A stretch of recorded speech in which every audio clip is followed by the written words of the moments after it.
comum de se pensar que o cinema não estará tão em alta com o meio de assistir títulos de igual excelência, com mais facilidade, praticidade e com melhor custo-benefício. No entanto, este pensamento existe desde a época que a TV foi legalizada.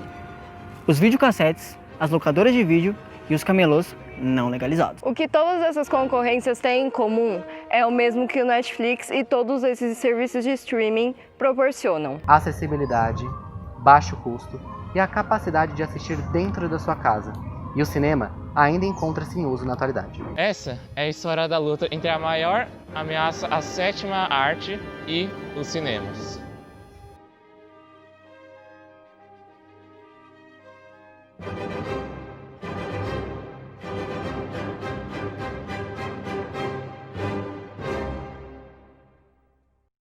Em 1895, os irmãos Lumière criaram algo que iria revolucionar a arte e a forma de entrar em contato com ela.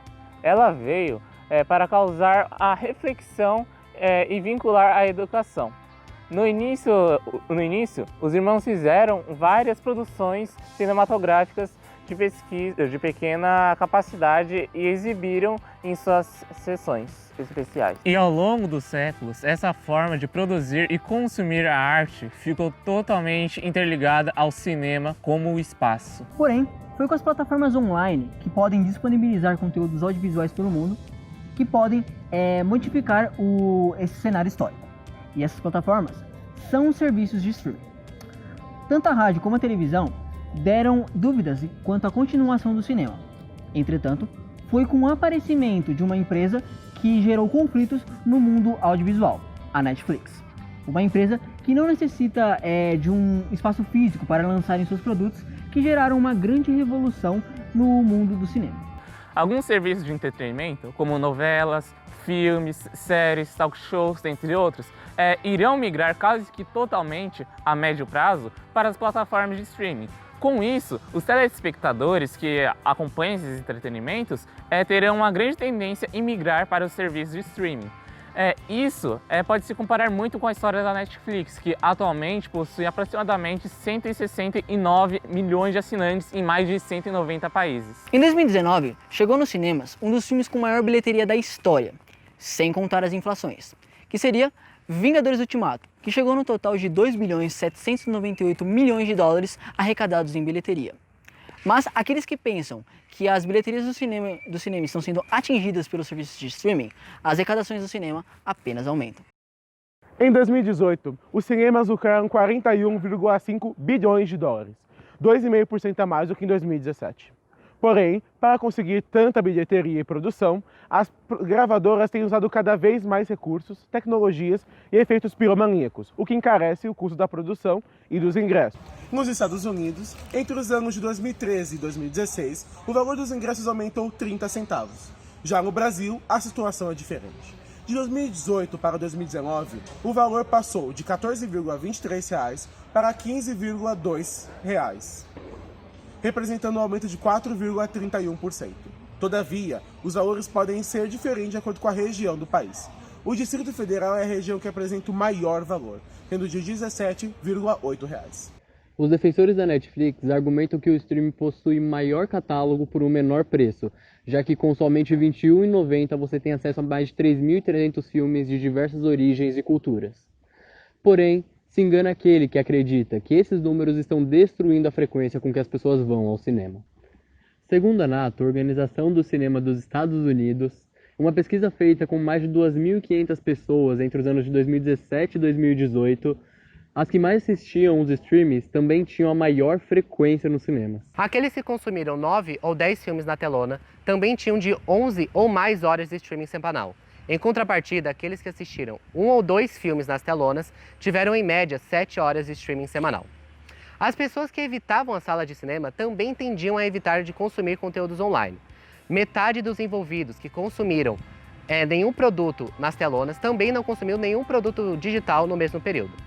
Apenas 18% dos envolvidos que consumiram de 8 ou mais horas de streaming semanal não tiveram nenhum filme no cinema. O streaming também não parece inspirar algum tipo de êxodo de adolescentes. Os entrevistados, com idade de entre 13 a 17 anos, alcançaram uma média de 7,3 filmes e consumiram 9,2 horas de conteúdo de serviços de streaming, o valor mais alto de qualquer faixa etária.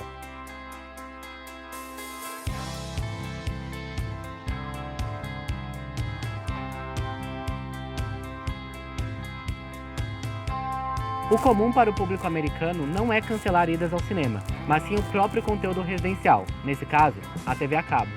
Então, assinando muitos streamings como Netflix, Amazon Prime e Hulu, os americanos decidem cancelar a TV a cabo.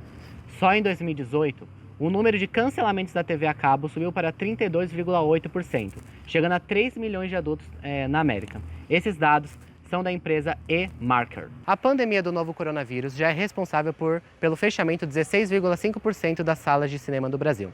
Segundo o site Filme B, o número pode chegar a 577, quando somar as capitais Campo Grande e Salvador, adicionando também os estados de Rio de Janeiro e Distrito Federal.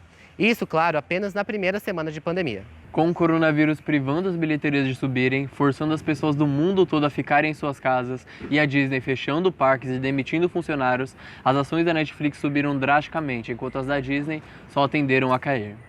Isso fez com que filmes já planejados para serem estreados em cinema fossem publicados com antecedência direto nas plataformas de streaming, como é o caso de Mulan. E as consequências disso caem direto nos bolsos dos telespectadores, que, além de terem de pagar a mensalidade do streaming, devem pagar para assistir somente esse filme exclusivo da plataforma. A Disney está cobrando $30 para assistir o filme, o que equivale a R$160. Nos Estados Unidos, a mensalidade do streaming é $6, o equivalente a R$30. O streaming disse que pretende fazer a mesma estratégia de cobrança em todos os países em que a plataforma está presente, como o Canadá e a Nova Zelândia. Em uma conferência, o diretor da Disney, Chapek, afirmou que a cobrança extra é para cobrir os custos de produção do filme, orçado em $200 milhões, equivalente a mais de R$1 bilhão. Outro filme que foi adiado por conta da pandemia de coronavírus foi o segundo filme de Trolls, World Tour, que foi lançado digitalmente nas plataformas digitais como Amazon Prime, YouTube e Apple TV+. O lançamento original nos cinemas era em 10 de abril, porém teve que ser cancelado. O segundo filme gerou um lucro de 100 milhões para o estúdio Universal, porém o primeiro filme gerou 116 milhões, mas o estúdio apenas ficou com 50% do lucro dos ingressos. Essa ocorrência ameaça diretamente os cinemas, do ponto de vista lucrativo, ao ver o caso de Gerard Lehman, dono da Cinepal em Palaceo, nos cinemas de Paris, que destruiu um totem de divulgação da Mulan. Não sendo suficiente, com as salas de cinemas fechadas por causa da pandemia, foi selado um acordo entre as empresas norte-americanas AMC e Universal, que reduz o tempo de exclusividade em cinemas. O que antes era tempo de meses em cartaz, agora são apenas 17 dias.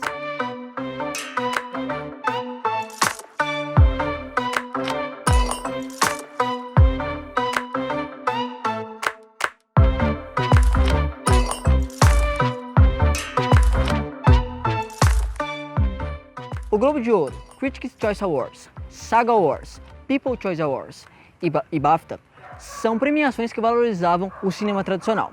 Entretanto, filmes de serviços de streaming estão entrando na lista de indicados. Entretanto, estes ainda encontram muitas dificuldades em entrarem na lista de vencedores. As regras originais do Oscar diziam que para você ser indicado na categoria de melhor filme, você precisava passar o seu filme em algum cinema de Los Angeles por pelo menos 7 dias e para espectadores pagantes.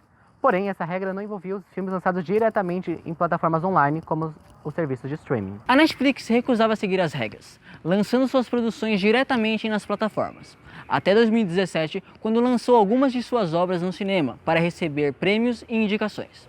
Seu primeiro Oscar veio em 2017 com o curta-metragem The White Helmets e, logo em seguida, em 2018, ganhou o prêmio de melhor documentário por Icarus. A Netflix em 2019 recebeu 15 indicações ao Oscar, principalmente pelo filme Roma, e ganhou 4, incluindo melhor direção para Afonso Cuarón.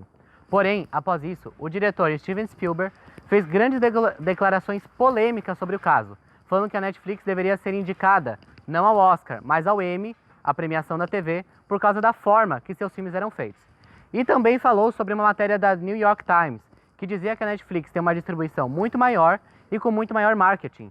Porque, por exemplo, o filme Roma investiu 25 milhões de dólares em marketing. E Green Book, filme que ganhou o melhor filme em 2019, investiu apenas 5 milhões. Em contraponto, na época, o streaming declarou no Twitter: "Nós amamos o cinema.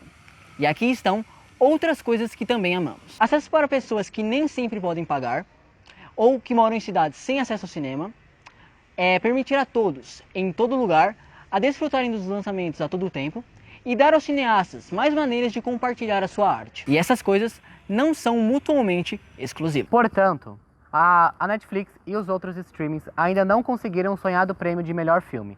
Porém, isso pode mudar no Oscar 2021, já que em 28 de abril, a Academia de Artes e Ciências Cinematográficas publicou dizendo que os filmes lançados diretamente para plataformas online poderiam concorrer ao Oscar, sem as regras anteriores. Ou seja, nos próximos anos podemos ver ainda mais representatividade desses filmes no cinema e nas suas gloriosas premiações.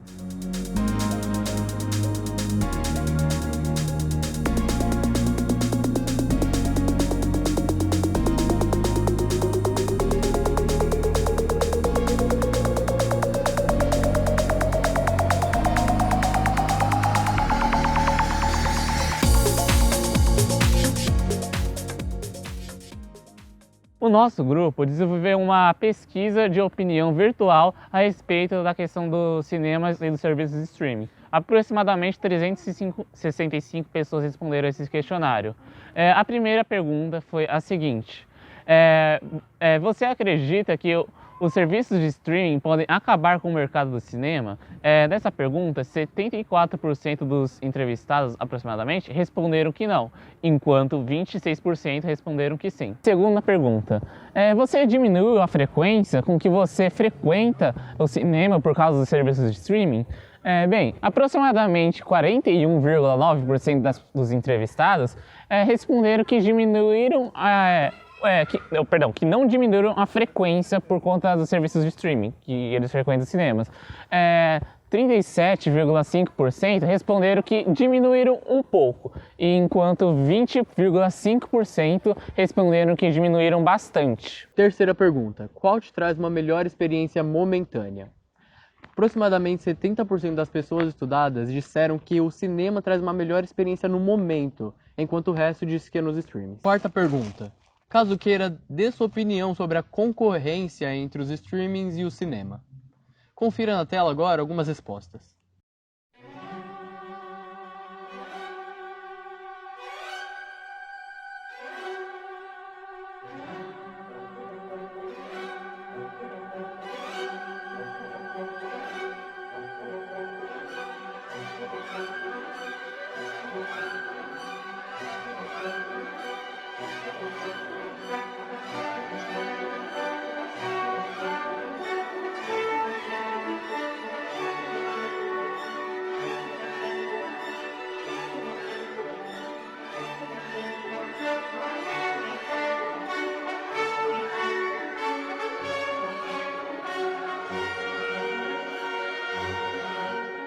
Quinta pergunta: antes da pandemia de coronavírus, você frequentava mais salas de cinema ou consumia serviços de streaming?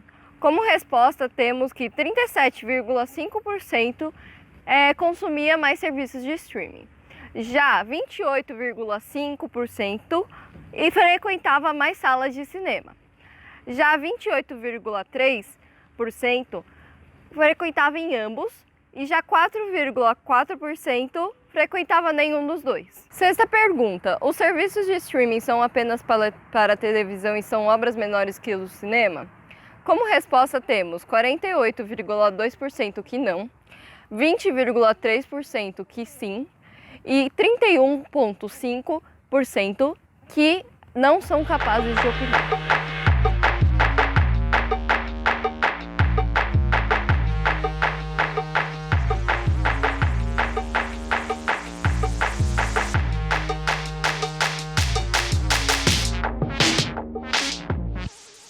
Os serviços de streaming começaram a se popularizar a partir de 2013, com o lançamento de uma série original Netflix, House of Cards, um drama político intenso que foi esnobado por outros canais.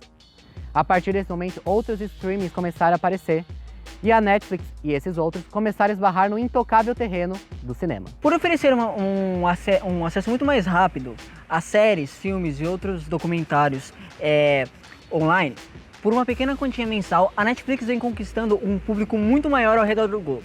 Além de exibir vídeos online sem a necessidade de demorados downloads, que isso ajudou a diminuir, mas não extinguir totalmente a pirataria, a pioneira de streaming vem ganhando cada vez mais força e dessa forma fazendo com que tenha um leque muito maior de produtos para os espectadores. Enquanto isso, muitos defensores da sétima arte alegam a sua experiência. Para muitos atores e produtores, o diferencial das telonas continua sendo a possibilidade de viver algo diferente do habitual. O executivo sênior da Warner Bros., Tony Emmerich, alega que muito mais pessoas tiveram seu primeiro beijo numa sala de cinema do que na sala de casa com os pais ao lado. Para enfatizar a importância de frequentar as sessões, o cinema passa a se esforçar cada vez mais em proporcionar a melhor experiência possível ao espectador. Com as salas 3D ou multiplex, o consumidor tem acesso às diferentes sessões e mordomias que antes não existiam. Tais tecnologias, porém, custam caro e aí está mais uma das vantagens dos serviços de streaming, os preços baixos. Portanto, o cinema e os serviços de streaming podem e agem de acordo coexistir, um não vedando a existência do outro. Os dados levantados pela BBC e pela Variety, que dizem que quem assiste mais serviços de streaming também vai com o cinema em regularidade, evidencia que um só complementa o outro. Inclusive, Tim Richard, CEO da rede de cinemas Vue Cinema do Reino Unido, disse as seguintes palavras: "Não é a Netflix ou serviços de streaming que são os nossos concorrentes, é na verdade os eventos de esporte, é o boliche, são as boates. A única certeza que nós podemos ter é que todos os espectadores continuarão grudados nas telonas, com um balde de pipoca na mão, só esperando o filme começar."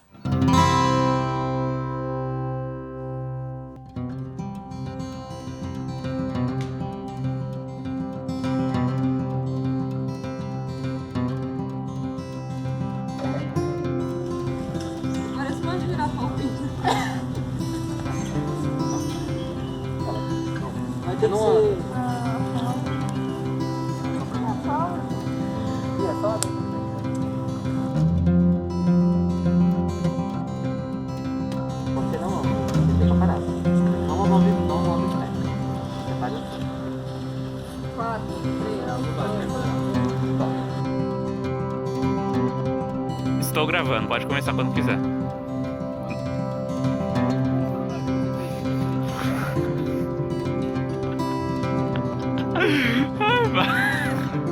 Estamos filmando? Apareceu um zero de gravação.